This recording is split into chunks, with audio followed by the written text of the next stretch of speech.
Seréis como dioses. Esa es la gran mentira. Seréis como dioses. Luego el resto de mentiras modernas, liberales, de la libertad, igualdad, fraternidad, son mentirijillas derivadas de esa mentira primordial que es la de seréis como dioses, ¿no?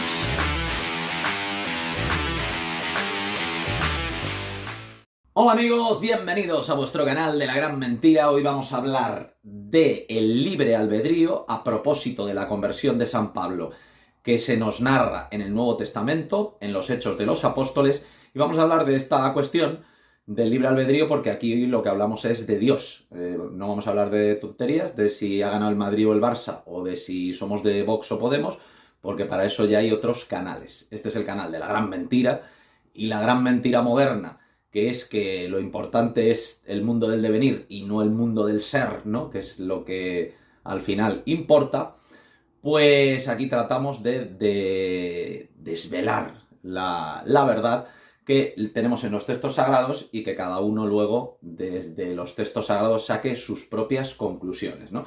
Entonces sabemos que, por ejemplo, la doctrina católica, que se afirma frente a la herejía protestante en el Concilio de Trento, nos dice que el ser humano no solo tiene libertad de conciencia, sino que tiene libertad de obras. Es decir, el ser humano no solo se salva por sola fide, sola escritura, solo la fe y solo la lectura de la Biblia, encima mediante el libre examen, en el que cada cual que haga la interpretación que quiera, es decir, el sacerdote no es el intérprete autorizado, sino que cada uno lea la Biblia según le parezca, es decir, no hay autoridad en la interpretación de los textos sagrados, sino que solo hay opiniones individuales. Esto es la herejía protestante, que eso ya ha dado luego lugar al liberalismo, a todas las doctrinas modernas, al agnosticismo, al utilitarismo moderno de que no hay verdad, sino solo la utilidad práctica, es decir, el desorden que tenemos en el mundo de las ideas, entre comillas, actuales, ¿no? Pero la doctrina católica dice que nos hablamos por la fe, pero también por las obras, ¿no? ¿Qué ocurre? Que las obras realmente es un medio preparatorio. Ese libre albedrío no solo se refiere a la conciencia, sino que también se refiere a las obras, pero es un medio preparatorio hasta que Dios se manifiesta. Es decir, todos los santos nos dicen que en última instancia aquí solo existe la voluntad de Dios, ¿no? Eso lo dice Santa Teresa, lo dice San Juan, lo dice el gran Ramakrishna, el santo hindú que nos dice yo soy la máquina y tú, oh Señor, eres el maquinista. Es decir, el que ya se ha hecho uno con esa totalidad de la potencia divina ya sabe que la criatura se ha deshecho de todas las capas de la criatura y en el ser, que es Dios, ya no hay lugar para la iniciativa individual. A la gente normal habrá que contarle que hay un libre albedrío, que hay que intentar hacer el bien y huir del mal, pero hasta que se alcanza a Dios o Dios se manifiesta. Dios se puede manifestar de una manera caprichosa, como nos cuenta Santa Teresa de Jesús. No precisamente se manifiesta a la gente perfecta, o no siempre, ¿no? Porque, por ejemplo, ella pone como ejemplo a María Magdalena, pecadora, o a San Pablo, perseguidor de cristianos, ¿no? Y en el momento en el que San Pablo despierta, que es como un satori, ¿no? En el budismo zen, un despertar absoluto e inmediato, todo cambia, ¿no? Y él dice, todo lo que yo antes era lo tengo por basura desde que he descubierto a Cristo, ¿no? Entonces vamos a leer y vamos a ver qué conclusiones podemos sacar del despertar de San Pablo, que de hecho se leyó la semana pasada en la Misa Católica, este episodio de los Hechos, este capítulo de la conversión de San Pablo, ¿no? Que es bien conocido. Vemos que en los cuadros normalmente San Pablo cae de un caballo, pero en el texto se nos dice que va caminando hacia Damasco y entonces es cuando Cristo se le representa, ¿no? Y se nos dice que mientras caminaba, cuando ya estaba cerca de Damasco, de repente una luz celestial lo envolvió y con su resplandor, cayó a tierra y oyó una voz que le decía, Saulo, Saulo, ¿por qué me persigues? La voz dijo, ¿quién? Perdón. Dijo él, ¿quién eres, Señor? Y la voz respondió, soy Jesús, a quien tú persigues. Pero levántate, entra en la ciudad y allí se te dirá lo que tienes que hacer. Sus compañeros de viaje se quedaron mudos de estupor, porque oían la voz pero no veían a nadie.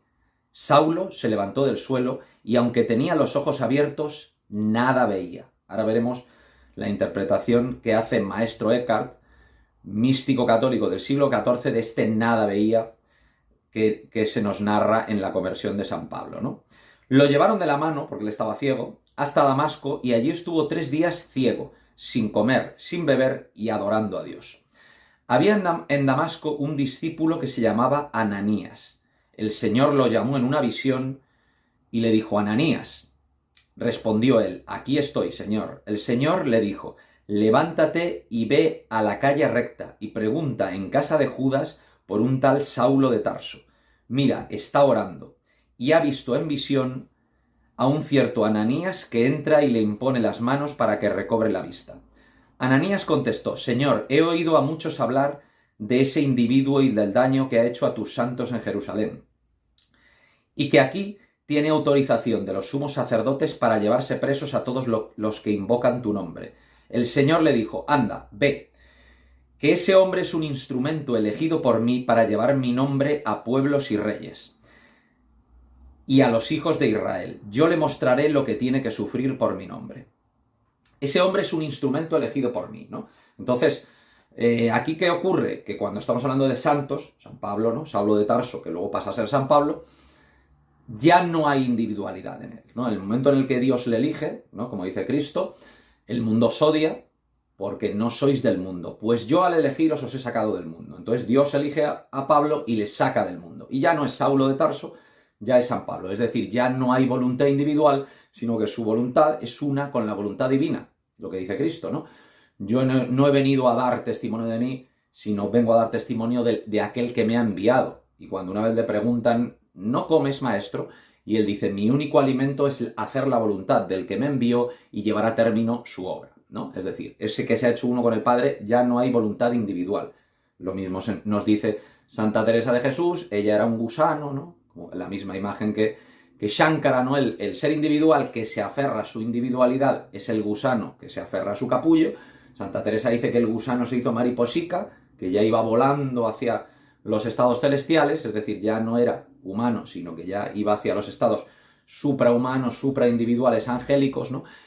Y al final de su viaje espiritual, en la séptima morada, nos dice: ¿dónde quedó aquella mariposica, ¿no? Dice: pues aquella mariposica se abrazó y toda su vida es ya Cristo, ¿no? O sea, ya no había esa voluntad individual de Teresa de Cepeda y Ahumada, sino que ya era Santa Teresa, ya era una con la divinidad, ¿no?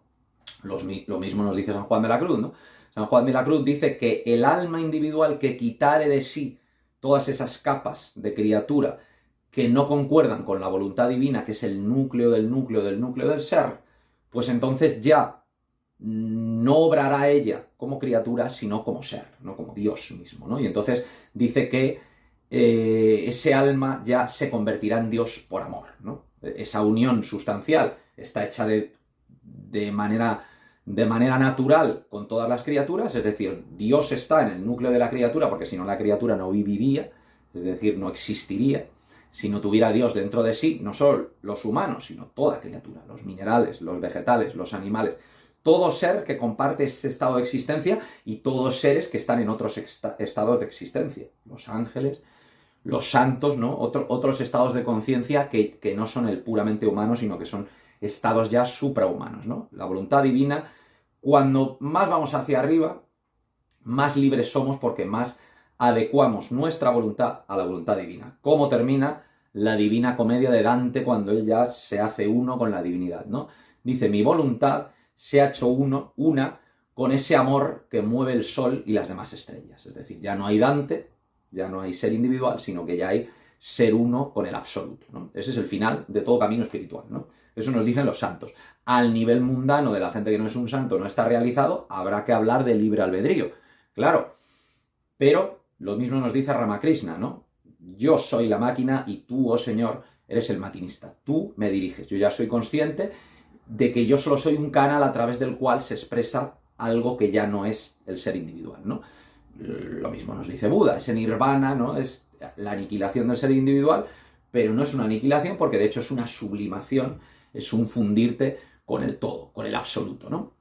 Vamos a ver lo que nos dice Eckhart, que lo hemos citado antes, de ese nada veía, de San Pablo, porque también está muy relacionado con este tema del libre albedrío, ¿no? Nos dice Eckhart que ese nada veía, como todo texto sagrado, como el Pardés de la Cábala hebrea, PRDS son los 4 sentidos que puede tener una escritura sagrada o iniciática, como por ejemplo la Divina Comedia de Dante, ¿no? La Divina Comedia tiene 4 niveles de lectura y el más importante es el último, ¿no? Entonces, Saulo cayó al suelo, una luz le iluminó, escuchó una voz y nada veía, ¿no? ¿Qué significa que ese nada veía? Nos dice Eckhart. Hay 4 niveles en ese nada veía. El primero es que vio una nada, o un todo, en el que ya no había distinción ni separación, sino que era una nada que era un todo, y esa nada era Dios. Primer nivel. Segundo nivel, allí donde se encontraba, nada veía sino a Dios. No veía nada con los ojos, pero veía a Dios con los ojos del espíritu. Segundo nivel. Tercer nivel, en toda criatura, nada veía sino a Dios. Tercer nivel. Y cuarto nivel, vio a Dios y al lado de Dios todo era una nada. Todo era una nada, ¿no? A Maestro Eckhart, que hace esta lectura, esta interpretación del despertar de San Pablo, de la conversión de San Pablo, el Papa en su día le condena, 26 afirmaciones de Eckhart, se le condena a retractarse de ellas, ¿no? Una de las afirmaciones fuertes que hacía Eckhart, porque el problema de Eckhart, problema entre comillas, es que revelaba estas cosas en los sermones, para gente que a lo mejor no estaba preparada para recibir esa verdad tan profunda, ¿no? Y gente que está en el nivel sentimental y solo busca en la religión una consolación sentimental, eso está en la religión, pero digamos que es el nivel más básico, más elemental. Hay un nivel más esotérico, más profundo, más metafísico, ¿no? Que ya no es una consolación sentimental, sino que es un buscar la verdad, aunque en un principio para el ego sea dolorosa, ¿no? Lo que nos dice el Tao Te Ching: las palabras gratas no son verdaderas y las palabras verdaderas no son gratas para el ego. Muchas veces leer a Cristo es doloroso. ¿Por qué? Porque el que se rebela contra esa verdad eterna es el ego. Es el ego que hay que aniquilar. Ese fana, el fanai de los sufíes, ¿no? El ego siempre se va a rebelar. El ego va a acabar muriendo, queramos o no, en ese camino espiritual, y todo dolor que hay en el camino espiritual es el del ego que se revela a morir, ¿no?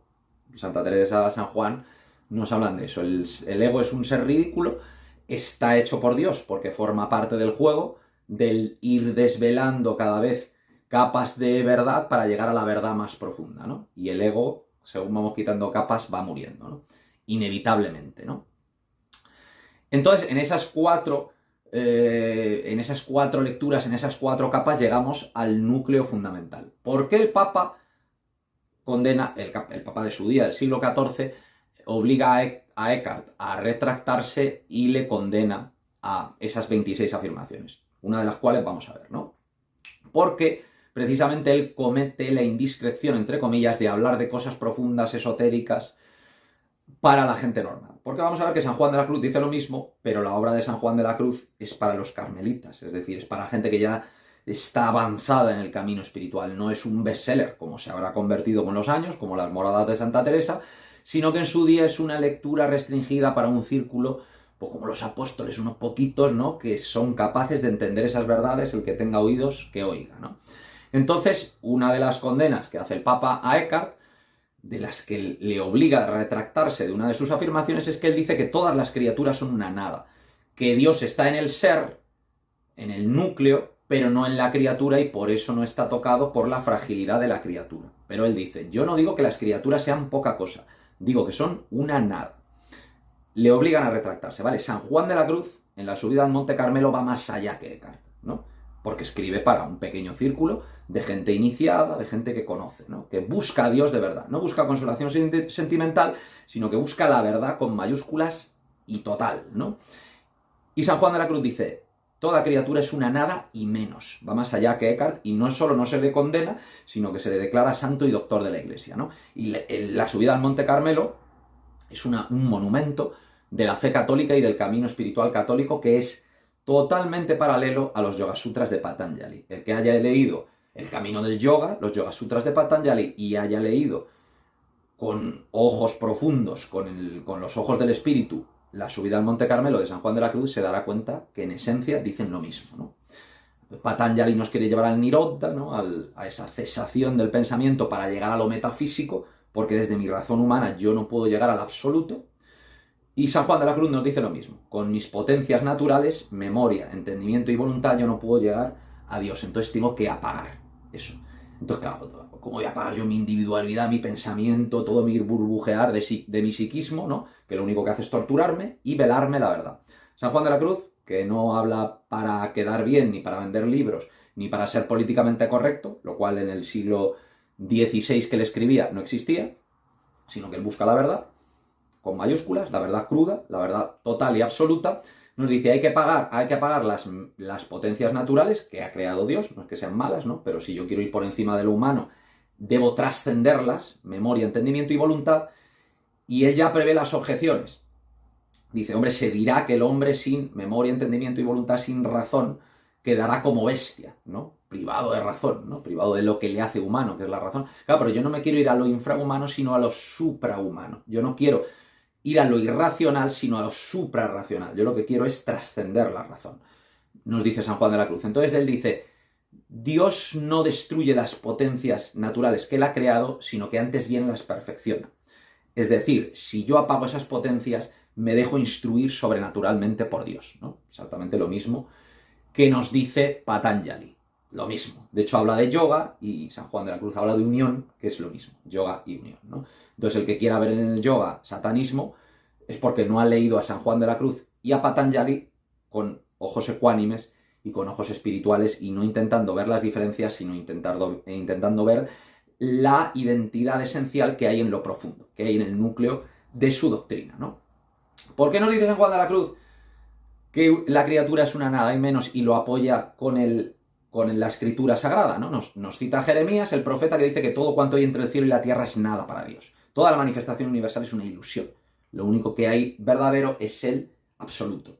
Ni siquiera el creador, que es el que se implica de alguna manera a través del verbo divino, ¿no? Como se nos dice al principio del Evangelio de San Juan, a través del verbo todo fue hecho, ¿no? Que es Cristo mismo, ¿no? Sino que el absoluto, a través de enviados de Cristo, crea y hace toda la manifestación. Esa trimurti de los hindúes, Brahma, el creador, Vishnu, el sostenedor, todos los avataras son de Vishnu porque vienen a sostener, vienen a despertar, vienen a salvar lo que pueda ser salvado, y luego Shiva, que es el que disuelve, ¿no? Y el que vuelve a reintegrar otra vez en la unidad del principio. Pero ¿qué ocurre? Que el Brahman absoluto, que no es ni Brahma, el creador, ni Vishnu, el sostenedor, ni Shiva, el reintegrador, o el disolvente, o el destructor, se nos dice, pero no destruye realmente nada porque la esencia no se puede destruir. Esto es, digamos, la sustancia, o digamos que esto sería la materia con respecto a la forma de Aristóteles, ¿no?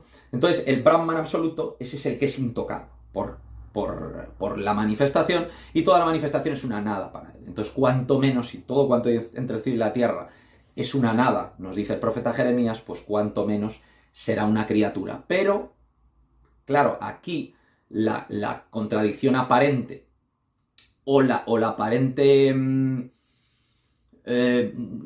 contradicción, sino paradoja, es que esa criatura, que es una nada en cuanto criatura, es un todo en cuanto Dios, que está dentro de él. No está lejos, no está fuera. Todas las iglesias farisaicas, más o menos farisaicas, o todas las herejías han tendido a establecer un infinito, ¿no? Un abismo entre el creador y la criatura. Todas esas herejías, ¿no? Como dualistas, ¿no? De que hay un demonio que crea lo malo y un Dios que crea lo bueno. No, Dios lo crea todo. Solo hay un creador. El demonio tiene el poder que le concede Dios, porque de hecho el demonio es una creación de Dios, forma parte de su juego de intentar corromper para que los humanos que estamos en el nivel intermedio estemos tentados por Dios por abajo, tentados por el demonio por abajo y atraídos por Dios hacia arriba, ¿no? Pero no hay una dualidad entre Dios y el demonio, porque el demonio es un mono de Dios. De aquí no hay dualidad ninguna porque el creador es uno en sí mismo. Hay una dualidad dentro de la creación, pero aquí no hay un panteísmo. Dios es trascendente. Hay una dualidad bien-mal, ¿no? Ese par de opuestos es irreductible.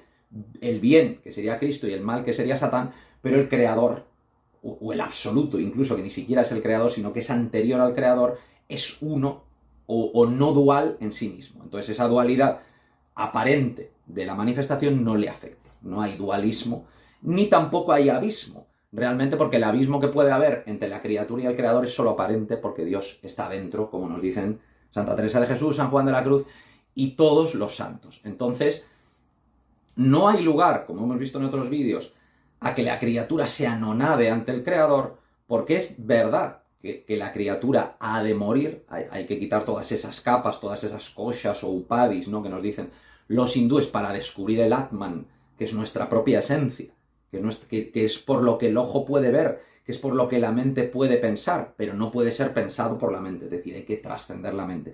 Todas esas prácticas yógicas, espirituales, de los ejercicios espirituales de San Ignacio de Loyola, de la subida al Monte Carmelo, de San Juan de la Cruz, nos tienden a llevar a ese núcleo, a ese centro que es Dios mismo, ¿no? Y bueno, con estas consideraciones espirituales sobre el libre albedrío, sobre si el libre albedrío es una ilusión del ser individual, ¿no?, que se cree el hacedor, y el hacedor solo puede ser el absoluto, ¿no?, pero que es un camino, ¿no? Igual que las obras, las buenas obras nos van no egoicas, ¿no?, ese karma yoga de los hindúes, todo dedicado al bien y a la divinidad y no a los caprichos del ego individual, pues eso va aniquilando el ego, ¿no? El ego hay que ir aniquilándolo y el ego es el que quiere despertar, ¿no? Porque el Atman, el espíritu que hay en nosotros ya está bien despierto, ¿no?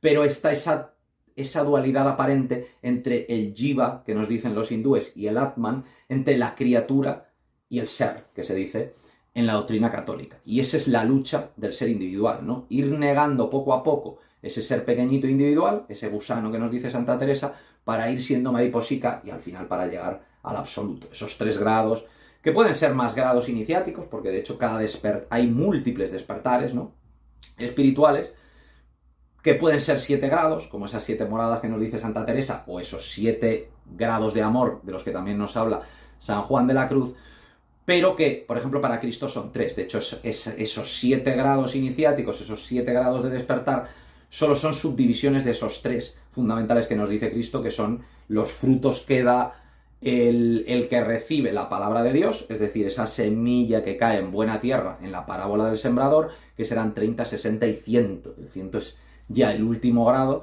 en ese despertar, que también lo vimos, es cuando él también dice, y habla otra vez de 3 grados iniciáticos, pero en clave, ¿no?, como toda la escritura sagrada, el que tenga oídos que oiga, el que sepa entender el sentido profundo, que lo entienda y que lo aplique. El que reciba uno de estos niños, el que acoja a uno de estos niños, solo el que acoja el reino de Dios como un niño entrará en él, el que acoja esa pureza, esa inocencia del niño, ¿no?, me acoge a mí, acoge a Cristo, y el que me acoge a mí, acoge a aquel que me ha enviado. 30, 60 y 100, ya lo hemos visto en esos 3 grados. Y el primer grado, volver a la inocencia del niño, ya es negar ese ego que ha creado el mundo, porque el niño puro e inocente es feliz en sí mismo, pero el mundo me obliga a ir negando esa inocencia, esa pureza, y me hace ser vil, me hace ser despiadado, me hace ser mentiroso, me hace codiciar cosas que creo que me van a completar, me hace ser hipócrita para triunfar en el mundo. Pero al final tendré que salir del mundo porque nos lo dice Cristo, ¿no? Aquel al que yo he elegido está en el mundo, pero ya no es del mundo. Y por eso el mundo le odia. Pues yo al elegiros os he sacado del mundo. Y en esencia, ese es el camino espiritual y no otra cosa que esa es. Y habrá una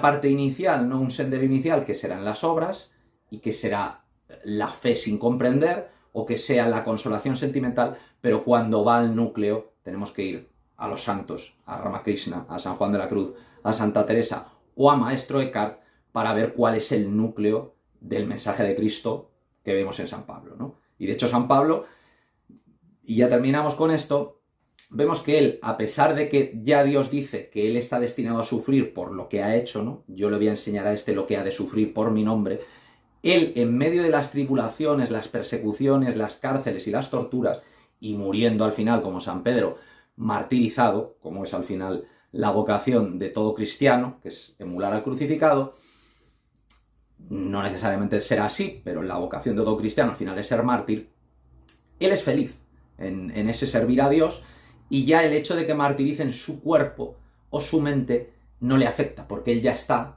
en lo infinito que hay en él, que es lo que nos dice también Ramakrishna, ¿no? A Ramakrishna se le dice, pero ¿cómo pueden los santos sufrir si ya han realizado a Dios? Y Ramakrishna nos dice, el que ha realizado a Dios aunque sea martirizado, no sufre las penas del cuerpo. Porque al cuerpo le puede pasar lo que sea, o a la mente, que eso ya es insignificante e irrelevante para él, porque él ya está absorto en Dios, ¿no? Como le ocurre a Santo Tomás Moro cuando se le decapita, ¿no? No es Cristo, no es el enviado, pero por no renunciar a Cristo, por no renunciar a su fe católica, es decapitado por el rey de Inglaterra, ¿no? Y es santo precisamente porque muere en lucidez, no muere, sino muere, estáis matando algo que no soy yo, porque yo ya sé lo que soy y los sufrimientos del cuerpo de la mente no me afectan. Y con estas reflexiones acerca del libre albedrío y de la verdad del camino espiritual, nos despedimos y os emplazamos a próximos vídeos. Un saludo, amigos.